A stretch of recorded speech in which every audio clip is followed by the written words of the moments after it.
A tribal police officer lies bleeding on the floor of an abandoned rec center. A teenage boy is frozen between the cop trying to save him and the uncle who turned him into a killer, and the most dangerous man on the reservation is deciding who dies next. This is Gangland, explained. Quick warning, we are covering the entire movie, including the ending, so spoilers ahead. Gangland is a crime thriller set on the Thunderstone Reservation, about two gang crews, a cop the community has stopped trusting, and one kid caught in the middle. Let's get into it. The film opens with the worst kind of call. A young man named Bradley is found dead in the woods behind the old clubhouse, and Officer Teddy, a veteran of the tribal police, takes the notification himself because he knows the family. Bradley's little brother Albert is the one who found the body. At Teddy's home, the weight of it settles in. Bradley's mother is already gone, and now his brother too, leaving Albert nearly alone. Teddy looks at the boy and sees his own son, and every kid on this reservation who never got a fair chance. We meet Teddy's wife Deani and their son Jeffrey, a basketball kid with a temper he is trying to tame. It is a warm, ordinary family scene, and the movie holds it just long enough to show us exactly what the reservation's chaos threatens. Teddy confesses the real weight to Deani. He looks at Albert and sees their own boy, sees all of those kids out there. It is the first hint of the guilt he carries, and the movie will spend 2 hours showing us exactly where it comes from. Across town, a car full of trouble rolls through the streets. Richie Blacklance is fresh off parole, and his running buddy Sterling asks if he is really clean. Richie admits cigarettes are the hardest thing to kick, but insists prison did not change him, the OG natives he did time with did. Richie lays out how he sees the world now. The old heads are gone, he says, and guys like him are the OGs of these streets, whether anyone likes it or not. There is work to do before he can rest, and the way he says it tells you the work is not legal. Their first stop is a dealer named Winchell, an old friend welcoming Richie home with a party. The friendliness dies fast. Richie asks him how much Luke Spencer paid him to sell tainted dope, because that dope was meant for Richie, and his sister Leanne took it instead, and died. Winchell begs, saying he was threatened, saying he never knew the sister would take the shot. Richie reminisces about playing video games together as kids, sleepovers and all, and then the gunfire starts. When the smoke clears, Winchell is dead, and a responding rookie officer walks straight into the kill zone. Winchell's pleading dissolves into panic as the guns come out, and the old friends' reunion becomes an execution. Richie and Sterling vanish into the night just as a patrol car rolls up, and the rookie officer who steps out walks into a situation he was never going to survive. By morning it is on the news, 3 people are dead, including a rookie police officer, and the chief confirms they are hunting 2 suspects tied to native street gangs from the Thunderstone Reservation.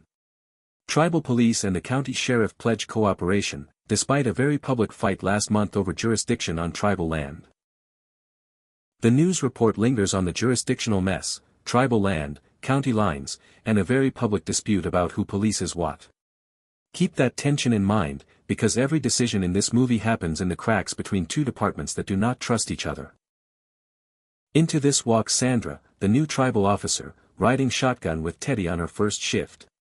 She is Greek, from Tulsa, for years on in a bigger department, and Teddy immediately starts stripping away her big city instincts, starting with her vocabulary and her illusions about how policing works out here.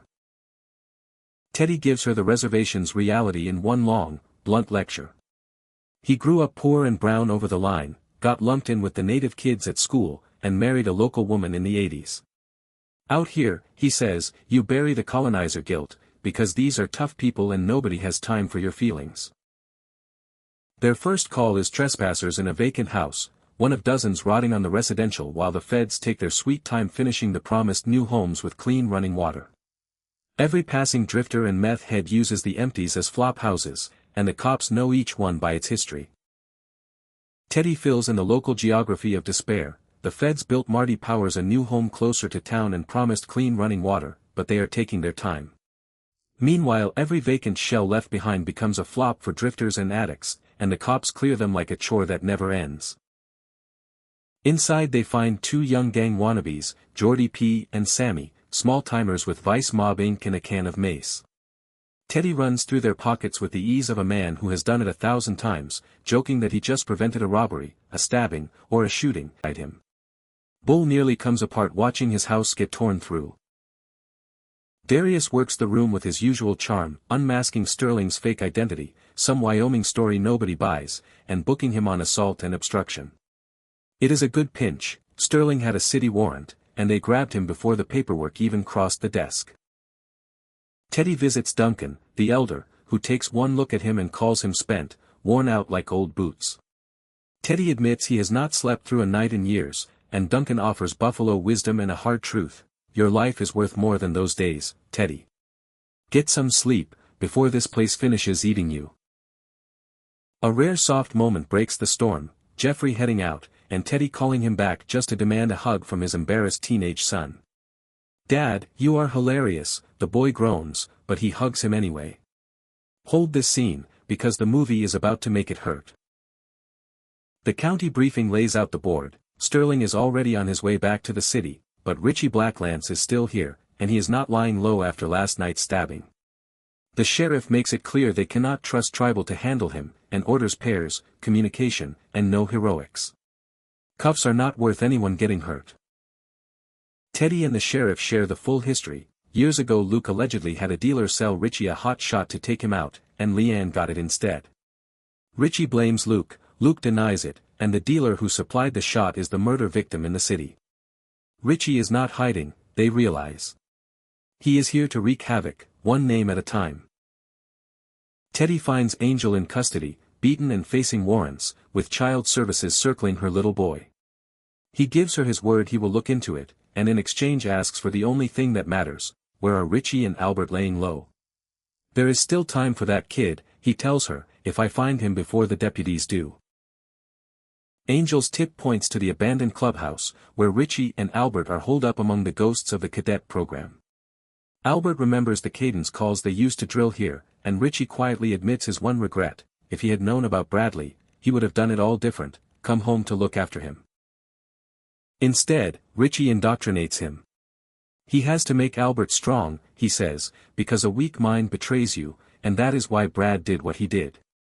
He points at the ruin around them and calls it proof. This is what happens when you are weak, when you trust people who only want to use you. Richie's gospel pours out: trust no one, nephew, not that cop Teddy, not the chief, those are white men in blue disguises who want you ashamed of your bloodline and warrior spirit. They call it gangs, they call it criminal, but those are the white man's laws, not ours. This is family, the most sanity this world has shown us in a long time. They call us monsters. Fine. Monsters survive. Teddy briefs Sandra before they go in, and his voice has changed. Richie has been a shooter long before the city, he is cold-blooded, and if he does anything other than cooperate, you do not hesitate. Do not give him the benefit of the doubt, he will kill you. And Albert? We save the boy, but only after we get rid of Richie. The plan collapses before it starts. Darius and Phil, the county deputies, spot Teddy's car at the clubhouse and decide to move in themselves. Richie sees them coming, hides Albert with orders to do exactly as he says, and the abandoned rec center turns into a kill box. The ambush is brutal. Phil goes down, then Darius, and Teddy takes a hit getting the boy clear. Richie stalks the building, calling out to Teddy, almost cheerful, I am on a roll. He taunts the wounded officer about Coach, saying Teddy should sit on that couch and kill himself too, that he owes it to all of them. Say hi to Coach for me. Sandra, alone against a cop killer, holds the line. Richie hunts her through the wrecked clubhouse, singing out yoo-hoo, debating out loud whether to take Teddy with him or finish him here. He mimics the dying man's please, please, please, I have a son. Sandra calls for ambulances while the reservation's notoriously slow response becomes its own character in the fight. Albert, hiding, finally breaks and begs Richie to just run, offering the window, promising he will not say anything. Richie only smiles at the boy's nerve. You are just scrappy, are not you? The uncle has one more lesson to teach, and it is the worst one. Then Chelsea arrives, the grandmother who has buried everyone, walking into the kill box for her last grandson. Gunfire cracks through the clubhouse, and when the echo dies, Richie is down, with Albert crawling to him screaming his name. The monster dies in the arms of the only person who still loved him. In the aftermath, the reservation does something unexpected, it mourns together. Even the DEP crew, even Jake, who spat venom at Teddy hours earlier, stands with the others to honor the fallen. Teddy was a good man, they say. He was here for our people, and what he did here today will not be forgotten. The fox is gone, and the henhouse finally knows who guarded it. And that is the real meaning of Gangland. Every adult in this movie failed the kids first, Coach, the gangs, the system, even Teddy. Richie and Albert are the same boy 20 years apart, which is why Teddy spends his life, literally, proving that someone has to break the cycle by choosing to help instead of choosing to be right. If this recap saved you 2 hours or finally explained that ending, hit like and subscribe for more movie explainers, and drop a comment telling us which film you want broken down next. Thanks for watching Gangland, Explained. And is therefore a hero. Sandra wants to run them for warrants like her old department would, but Teddy sends the boys home instead. Sammy watches his mom's 5-year-old twins while she works in the city, and Jordy is wanted for assault, a card Teddy would rather save for a rainy day. Residential policing, he explains, is favors and leverage, not arrests. Sandra gets the full philosophy, out here there is no backup, no resources, no witnesses, sometimes no victim. The job is temporary problem solving, getting everyone in town through to the end of the shift, then handing the reins to the next poor soul. It offends every instinct she brought with her, which is the point. County Deputy Darius swings by the scene, all smirks and small talk, and Sandra gets her first taste of the rivalry under the cooperation. To him, tribal calls are just shit rats keeping everyone warm and busy, and his contempt for the residential is barely a secret. Remember his face, it matters later. That night Sandra calls home and gets the familiar runaround, her father is too busy to come to the phone. The deputy chief's shadow reaches all the way out here, and whatever drove her to the reservation is still sitting between them on that line.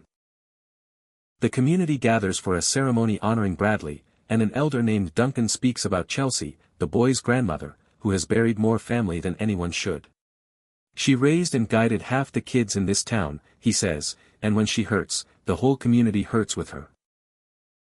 Then Luke Spencer walks in, the leader of the Dead End Posse, paying respects nobody wants. Chelsea confronts him, and when Luke mentions that Richie got parole and might be headed home, the temperature drops.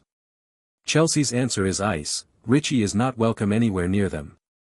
Of all her buried family, he alone is dead to her. And just like that, Richie appears at his own mother's house. Years of poison pour out, he asks how Albert is doing, she tells him he has done enough, and he fires back that she still blames him for everything, as if Leanne did not teach him to get high and his brother Leroy did not teach him to boost cars. The fight ends with the cruelest blow Richie can land. All these dead and broken kids, Mom, he says. What does that say about you? Then he is gone, leaving Chelsea standing in the wreckage of a family that lost a son to Iraq, a daughter to heroin, and a grandson to the woods. Teddy maps the underworld for Sandra, 2 crews run the res, the Dead End Posse and Indian Blood Nation. He proves it by knocking on a car trunk at the roadside, where Bull, an IBN heavy, has locked some poor soul as punishment. The man refuses rescue, asking if being locked in a trunk is a crime. Streets have their laws, Teddy shrugs.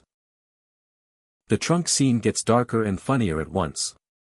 Teddy offers to pop the lid for air, the man inside curses him out and demands to be left alone to do his time, and Teddy just wishes him luck and tells him to conserve his air. We have our laws and punishments, he explains to a horrified Sandra, and the streets have theirs. Between calls we get the home front, Jeffrey is locked into basketball, swears he has that Mamba mentality, if he can just control his temper. When someone asks how long it took Teddy to control his own, the table laughs, because the answer is measured in decades, and Diani was there for all of them. Over a rare family dinner, Diani tells Sandra their origin story. Teenage Teddy was such a jealous hothead that her parents called him Grizzly Bear, and they were shocked to learn their daughter's young warrior was half Filipino. 1 son, 4 grown daughters, and a marriage that has survived everything the residential has thrown at it. Sandra tells her own story in return, a family of cops, a father who made deputy chief, and a career spent trying to escape his shadow. Tribal police was not her first choice, but she wanted somewhere far and different. Diani assures her Teddy likes her, because otherwise she would be sitting in the car while he ate. A priority call shatters the quiet. Elon Graves, a local man Teddy calls highly unstable, is firing shots at random, and a woman lies beaten half to death out front. Teddy and Sandra roll up with county backup racing them to their own call, and the night turns ugly fast. Inside, Sandra works CPR on the beaten woman while Teddy clears the house, and finds the two things he feared, two terrified little boys hiding from their own father, and a body in the bathroom. It is the reservation's cycle in one house, and it is about to get worse. That same night, Richie appears at Albert's window like a bad spirit. "What's up, nephew?" he grins, and lures the grieving boy out with an offer to pay respects to his brother, telling him Grandma does not need to know. "You're the man of this house now," Richie says, and there is no asking permission. Richie walks Albert straight into an Indian Blood Nation gathering. The crew welcomes Richie home from prison, and they lay the pitch on the boy. "Your brother was a strong native, you have warrior blood, and with us you gain 100 brothers to replace the one you lost." Albert, drowning in grief, does not stand a chance. The crew already knows Richie's reputation from the city, had to pop off on an old friend, one of them says, and another calls him a cold-blooded motherfucker with something close to admiration. They slip him cash to get situated, and Richie makes his one condition clear: his nephew gets taken care of, his nephew gets family. The recruitment completes itself around a fire. "Join the nation," they tell him, "this is brotherhood right here, welcome to the family." Albert nods, and just like that, Chelsea's last grandson is claimed by the same machine that has been eating the reservation's children for a generation. Back at the station, Teddy warns Sandra she will see it constantly, people trying to forget the past through the bottle or the needle. Then he turns the question on her, gently but directly. The boyfriend she found that day, when she cleaned him up, was that for his dignity, or for her daddy's career? Teddy does not let Sandra hide behind the report version of her life. "There is more to someone than what they put on a report," he says, "so tell me what I am missing."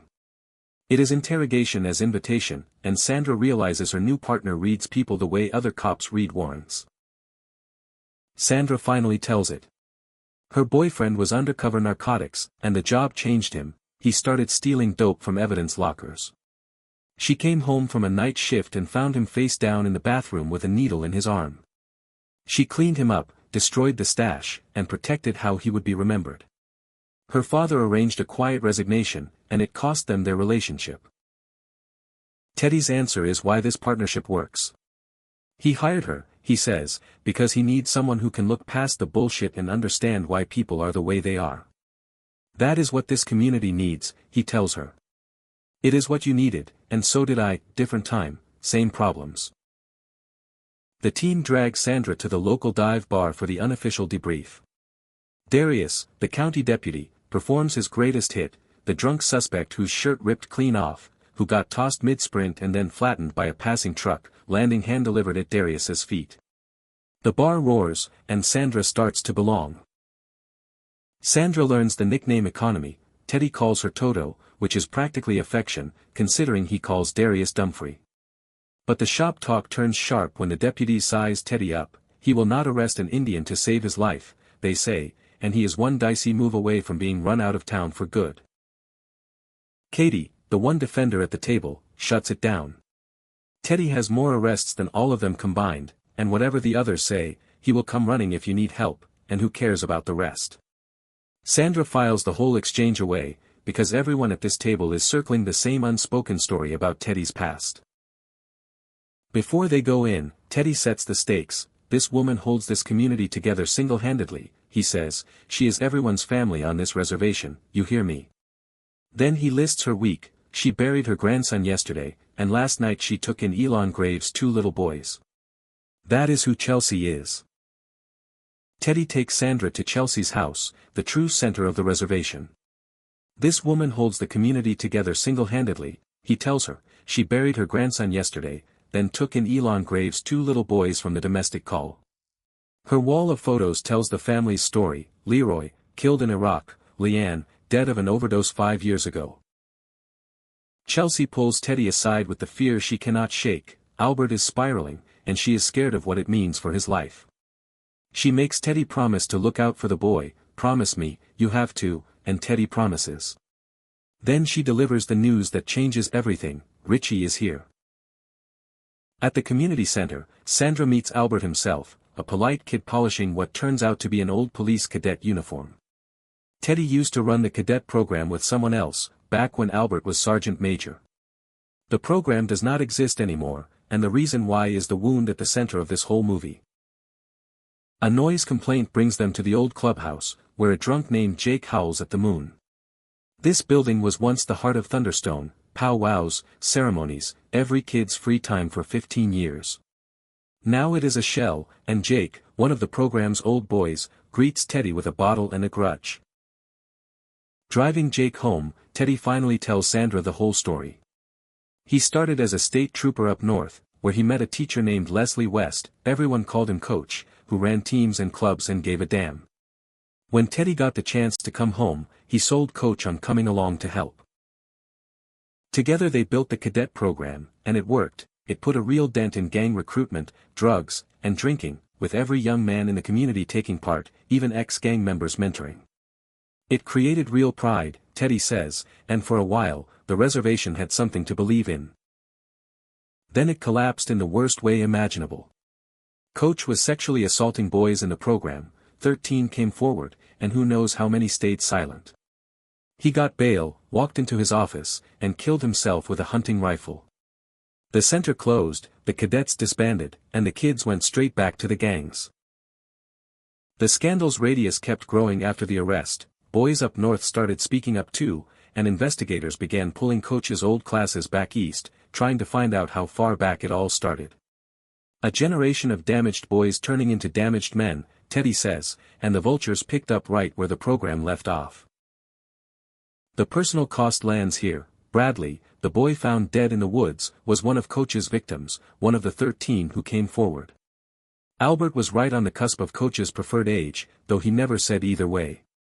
Teddy brought the fox into the henhouse, and the community has never forgiven him for it. Jake, half drunk in the back seat, spits the version the whole residential believes: "Keep quiet, right Teddy? Isn't that what Coach used to say? Keep fucking quiet." The accusation lands exactly where it was aimed, and even Teddy cannot argue with it. At home, Diani gives Teddy, and the audience, the movie's moral core. "They hate you because someone close to them wears that uniform and let the fox in," she says. "That uniform stripped their language, history, and families. So you remember why they are allowed to hate you, and then you go on every call to help them, not to prove them wrong." Out on the dark roads, two teenagers, Nathan and Steven, walk home from a party, and Steven has the bad luck of being Luke Spencer's little brother. An IBN crew rolls up, and Richie steps out grinning. "Time to check in," he tells Albert. "Time to get that payback." It is an initiation and a revenge hit in one. Richie holds Steven down and puts a knife in Albert's hands, screaming that Steven's family laced the dope that killed the boy's mother. "Stick him, for your mom." Steven begs, saying whatever his brother did, he is sorry, and Albert, shaking, becomes a killer. The scene is deliberately sickening. Steven is not even in the gang life, just a kid walking home, sobbing that whatever his brother did, he is sorry. Richie does not care, because this was never about Steven, it is about giving Albert a wound that binds him to the nation forever. Nathan survives to tell Teddy exactly what happened. It was Chelsea's kid. Richie held the boy in place while the other kid stabbed him. When Teddy asks who did the stabbing, the answer breaks his heart in 2 syllables: Albert. The boy he promised to protect just earned his colors.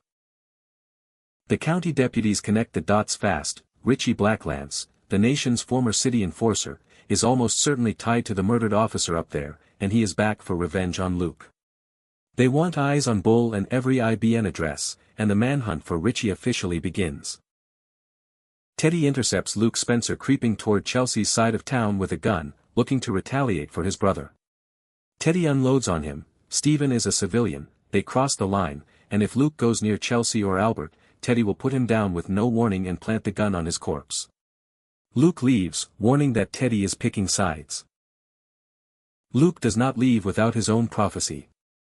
Richie will get his, he says coldly, and as for Albert, put in dirt, you ain't innocent anymore. In the gang's arithmetic, the boy is already spent, and Luke is only waiting for permission to collect. Teddy's promise to Chelsea just got an expiry date. Sandra explodes at Teddy for letting an armed gang leader walk. Teddy explains the terrible logic: Luke is the only lever controlling his crew, and arresting him tonight means Chelsea's house gets shot up or burned with those boys inside. It is not about good pinches or careers, it is about stopping the cycle, even for one night. Chelsea calls in a panic, Albert never came home. Teddy has to tell her that boys were jumped tonight, Luke's brother got stabbed, witnesses saw Richie, and Albert was there. Chelsea collapses, then grabs him with one demand: you bring him home to me, not to the station. You bring him home. The county deputies hit Bull's flophouse hard, kicking doors and dragging out bodies. They cuff Sterling, Richie's running buddy from the city, and find Angel, Jake's sister and Bull's girlfriend, beaten up alongside